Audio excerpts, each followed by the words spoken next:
people have to live in unity. We are still in transition. Civil society has been decimated. Of course, we rely on media. And I think the government has not done enough. The international community has failed to respond. No place in the world is perfect.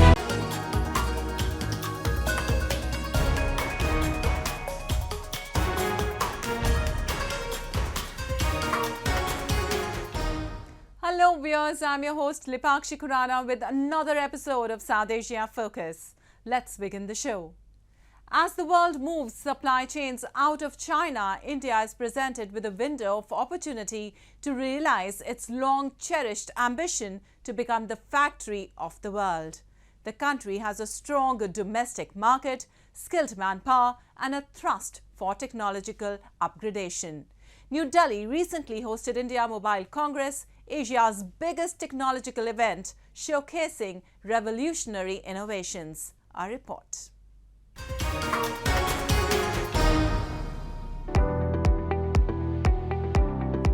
India is fast emerging as a powerhouse of technological innovations, posing itself as a developer, manufacturer, and an exporter of key cutting-edge technologies.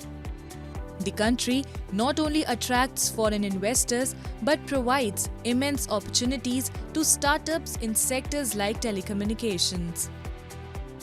Prime Minister Narendra Modi inaugurated the 7th edition of the India Mobile Congress in New Delhi and called for India to become self-reliant in cyber security across hardware and software.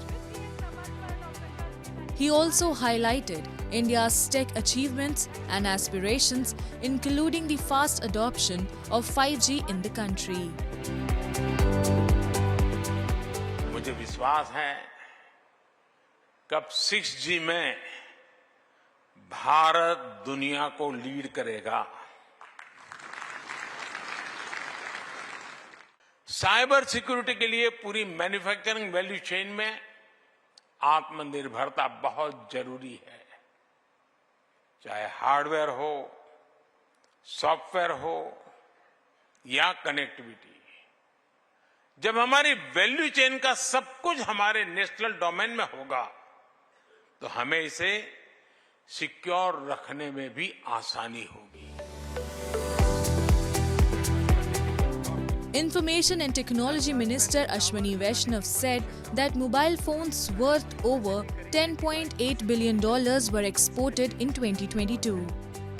He highlighted the significant reduction in the time required to obtain permissions for setting up mobile towers and the telecom industry's growth, particularly in the rollout of 5G, affordable data and telecom technology exports.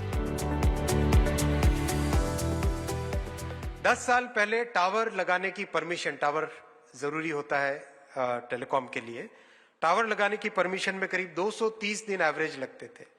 आज मात्र 7 दिन लगते हैं और इसमें से भी करीब 85% परमिशंस इंस्टेंटेनियस हो जाते हैं। एंटर का बटन दबाओ।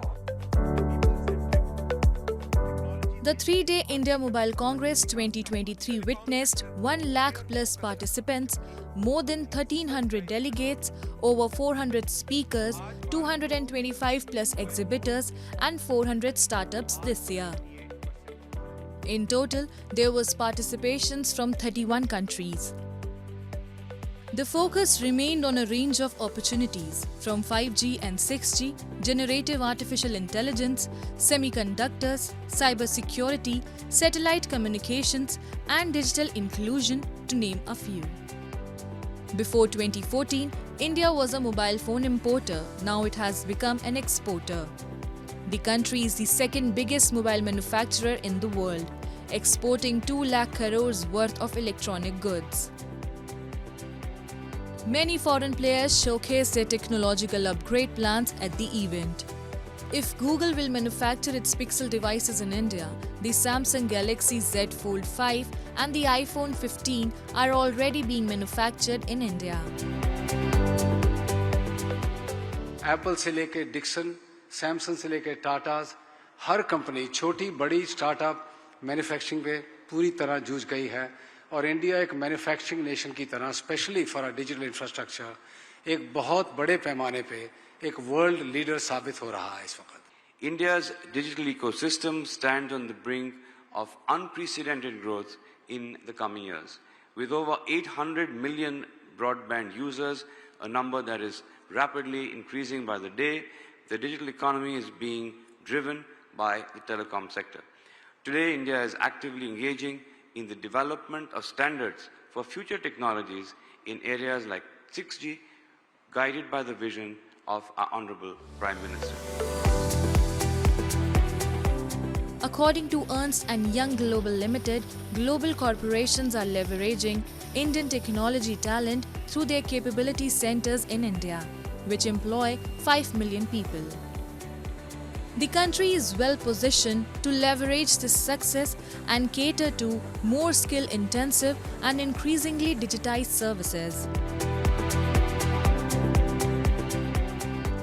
Moving on, as Pakistan is heading towards the next general elections in late January next year, the political scene in the country is heating up. One former Prime Minister Imran Khan is facing trial on charges of leaking state secrets, while another former PM, Nawaz Sharif, just staged a triumph to return home after living in self-exile for 4 years. The political machinations at the elite level are out of step with public sentiment in Pakistan, as Imran Khan remains broadly popular and Nawaz Sharif's Pakistan Muslim League, Nawaz, is viewed as responsible for a devastating economic crisis gripping the country. A report.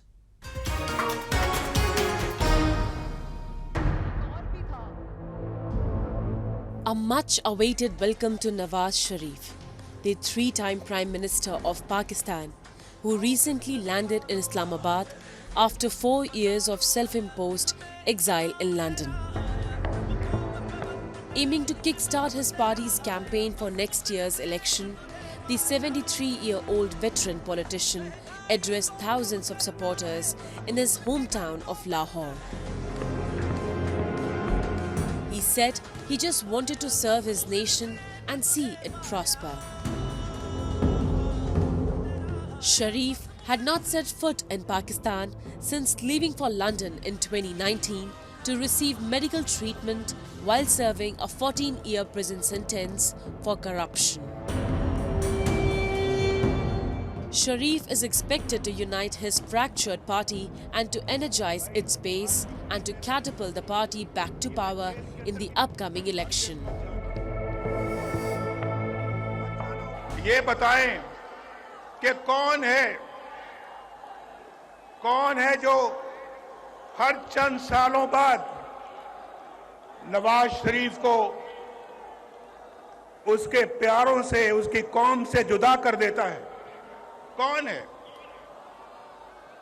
भाई? हम तो पाकिस्तान की तामीर करने वालों में हैं। हमने तो पाकिस्तान के लिए एटम बम बनाया अल्लाह के फजलो करम से। हमने एटमी ताकत से महरूम नहीं किया, हमने तो पाकिस्तान को एटमी ताकत बनाया अपने रब के फजलो करम से। और हमने लोड शेडिंग खत्म की, लोड शेडिंग शुरू नहीं की। Experts believe that Nawaz Sharif is backed by the Pakistan Army and will act as a puppet Prime Minister. Nawaz Sharif would not have come to Pakistan. You know, he was absconding, he was staying in exile in London, and he was too scared of coming to Pakistan. After elections, if Nawaz Sharif contests election, there is a question mark whether he will contest or not, because still cases are going on him, corruption cases. So if he is allowed to contest, then and if he comes to power after contesting election, he will be another puppet Prime Minister in Pakistan, controlled by the ISI and the Pakistan Army, and the actual power will lie in the hands of the Pakistan Army and the ISI, and Nawaz Sharif will just be a tool. As Nawaz Sharif has joined the political battle, another former Prime Minister, Imran Khan, is facing an avalanche of legal cases and is currently in jail. Imran Khan, who broadly remains popular among the masses, can't return to power because the current charges against him mean he has been disqualified from politics for 5 years until the next election. Despite facing severe crackdowns, Imran Khan's Pakistan Tehreek-e-Insaf continues to flash its electoral power, winning several key by-elections in recent months. Khan still polls as the country's most popular politician.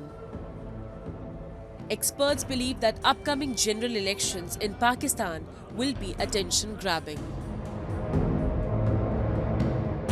Condition of Pakistan is such that there is hunger, there is poverty, there is famine, people are begging in the streets for food, and on top of that there is sectarian violence, there is regional violence, and now this political head-on crisis. Imran Khan is very much there in jail, but Imran Khan's Tehreek-e-Pakistan is a very popular political party in Pakistan, and Imran Khan enjoys a lot of popularity within the Pakistan masses, and especially the way he was dethroned and the way he was taken to jail. After that, his popularity has risen a lot. So what I understand is like there would be a head-on collusion. That head-on collusion will lead to a kind of a civil unrest, and that would create a lot of bloodbath in Pakistan. It is predicted that Nawaz Sharif's party is backed by the Pakistan Army, which is historically known for manipulating the country's politics. In April last year, Imran Khan was removed from office following a parliamentary vote of no confidence, and he later survived an assassinated attempt. Khan blamed the then Army Chief General Qamar Bajwa for his removal. He again argued that the army was behind threats against his life and claimed that individual civilian and military leaders were behind ongoing plots against him. The Pakistan Army always decides the country's top post through manipulations and threats to politicians. Until 2013, Pakistan did not experience even one democratic transfer of power from one democratically elected government that had completed its tenure to another. All of its previous democratic transitions have been aborted by military coup. Well, in an effort to combat religious extremism and terrorism, the Indo-Islamic Heritage Center recently hosted a roundtable conference in New Delhi. Distinguished scholars, politicians and experts from India and Bangladesh attended the two-day conference. The main goal was to discuss the urgent threats posed by terrorism and religious extremism in the South Asian region. We have a detailed report.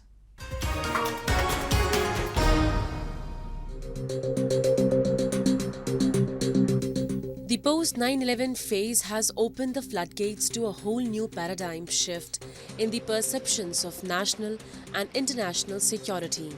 With renewed interest of the world players in the subcontinent and not immune to global transformations, South Asia consequently stands at the threshold of critical challenges vis-a-vis its strategic environment, accepted wisdom and policy orientation.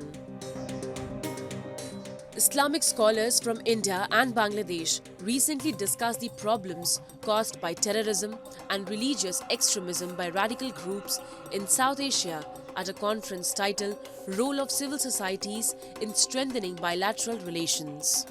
Muhammad Abdur Rahim, Joint Secretary, Bangladesh Islami Front, said that terror organizations like ISIS, Jaish-e-Mohammed and Jamaat-e-Islami are behind creating uncertainty in the region.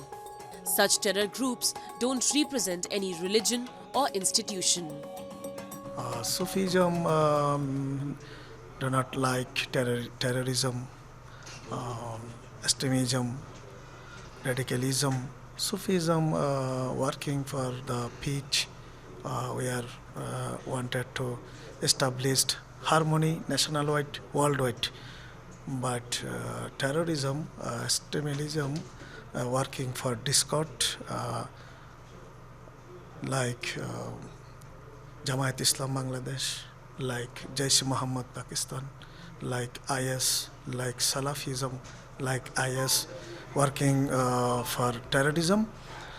They are left Islam. They are not real Islam. We believe real Islam, Ahl Sunnat, Wal Jamaat, and Sufism. Bangladesh and India, actually, spiritual connectivity is very strong, like Haja Muinuddin Chisti and his many followers in Bangladesh, like Nijamuddin Auliya, his followers, available followers in Bangladesh, like Ashraf Jahangir Simnani, Ashrafia Darbar Sharif. There are a lot of followers in Bangladesh, like Ala Hazrat Imam Ahmad Raza Khan, his lot of followers in Bangladesh working for peace and Sufism, protecting terrorism. Member of Khusro Foundation, Dr. Hafizur Rahman, said that New Delhi and Dhaka should fight together against radicalization, as both South Asian countries are deep believers of Sufism. The Indian scholars emphasized that both neighboring countries must stand together to confront these challenges, ensuring peace and security in the region. Moreover, they praised Prime Minister Narendra Modi's vision for global unity and for the success of the G20 summit. When they were fighting for the liberation of Bangladesh in 1971, if you go in detail, the Pakistan Army and Jamaat-e-Islami volunteers were killing them because they were not Urdu-speaking people. So they were killing Muslims, those were Bengali-speaking, they were killing non-Muslim, those were Bengali-speaking, and it happened because of Jamaat-e-Islami's radicalization. The terror groups in South Asia have their base in Pakistan and neighboring Afghanistan. These groups not only carry out attacks in other South Asian countries, but they radicalize youth and other religious and political organizations towards extremism.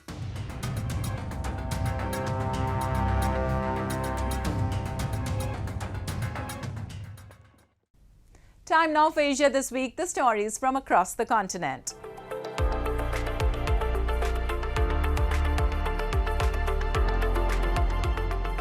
Thousands rallied in Budapest opposing the agenda of Prime Minister Viktor Orban. Demonstrators marched through the streets of the Hungarian capital after Orban's speech marking the anniversary of Hungary's failed 1956 uprising against Soviet rule, where he criticized the EU leaders, calling Brussels a bad contemporary parody that he said could still be fixed. Some protesters in Budapest voiced fears that Hungary might end up leaving the EU under his rule, a prospect Orban has repeatedly dismissed. Distrust of Orban has been running high in Brussels after bitter run-ins during his 13 years in power over the rights of gay people and migrants in Hungary, as well as tightening state controls over NGOs, academics, the courts and media. The EU has suspended the payment of billions of euros worth of funding to Hungary over rule of law concerns, complicating the nationalist leaders' efforts to drag the economy out of its longest technical recession since modern records started. Orban has also drawn criticism from the US and EU allies for shaking hands with Russian President Vladimir Putin during a summit in China last week, as the two leaders reaffirmed their commitment to bilateral ties amid international tensions over the war in Ukraine.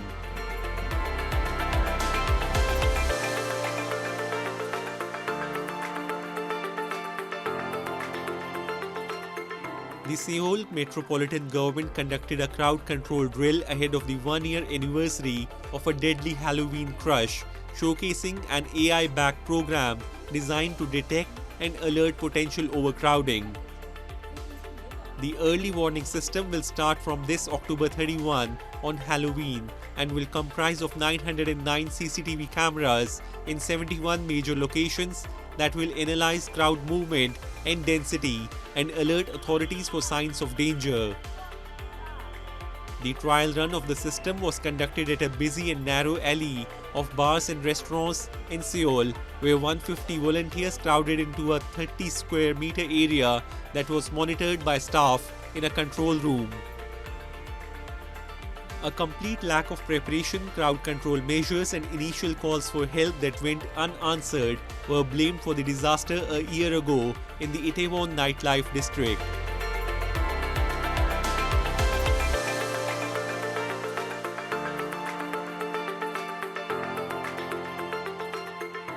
At least 13 people were killed and several others injured after two trains collided in Bangladesh.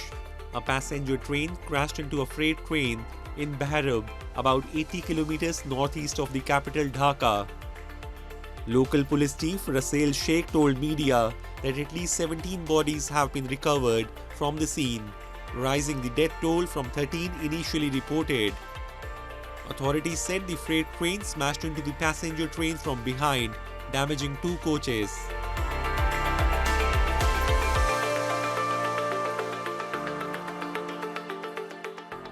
And now we take you to immerse in the vibrant and joyful spirit of Navratri, a festival that celebrates the divine goddess and the triumph of good over evil. Navratri, which means 9 nights, is a festival dedicated to the goddess Durga and one of the most revered festivals in the Hindu religion. It is celebrated in the bright half of the Hindu calendar month Ashwin, which typically falls in the Gregorian months of September and October.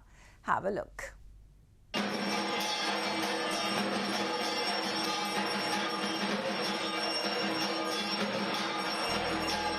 Hindu devotees from all across India throng temples as the Hindu festival of Navratri, or the festivities of 9 nights, was recently celebrated across the country with religious fervour. Navratri, derived from the ancient Sanskrit words 9 nights, is being celebrated this year from October 15th to October 24th. A large number of devotees visited the holy shrine of Mata Vaishno Devi temple on the 9th day of Navratri. The sacred shrine is adorned with thousands of multi-hued flowers to welcome the pilgrims.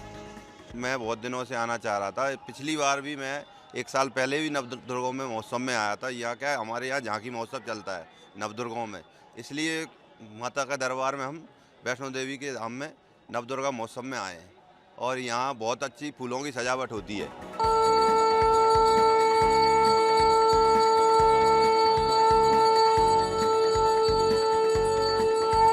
Navratri is a significant Hindu festival celebrated over 9 nights and 10 days. Moreover, as a part of these celebrations, Kanya Pujan is observed on the 8th or 9th day, depending on the regional customs.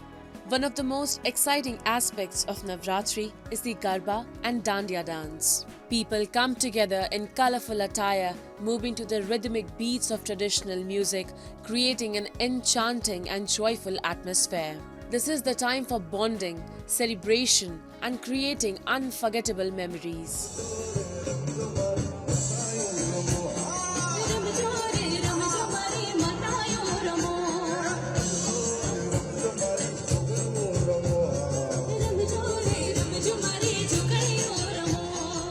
In Thiruvananthapuram city, devotees visited Chentitta Devi temple to offer prayers and also seek blessings from goddess Durga. The grand 10-day-long festivities also celebrated in neighbouring Nepal in a grand manner. Serpentine queues were witnessed outside the famous Taleju Bhavani temple in Nepal as it opened its gates for devotees on the auspicious occasion of Mahanavami. Regarded as one of the Shakti Peeth in Hinduism, the temple is only opened for public on the 9th day of Daishin or Dashera festival. The day is also considered as the final day to make ritual sacrifices of livestock to goddess Durga and her various incarnations during the 10-day-long festival. अब एक वर्षमा एकचोटि आउनु पर्ने मन्दिर धेरै राम्रो छ। सबै भक्तजनहरू आइरहनु भएको छ यहाँ। हामी चाहिँ 6:40 देखि लाइन बसेको थियौ। अहिले भर्खर यहाँ आइपुग्यौ। लगभग 1 घण्टा अराउन्ड भइसक्यो। Navratri culminates on the 10th day, coinciding with the Dashera festival with the killing of demon king Ravana and Mahishasur. signifying the victory of good over evil.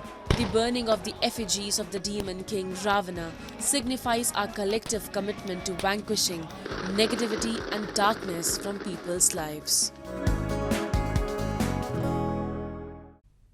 In India, people look forward to festivals all around the year. Festivals spark joy and fill our lives with colours and enthusiasm. With that, we come to the end of this week's episode. See you next week. Goodbye and take care.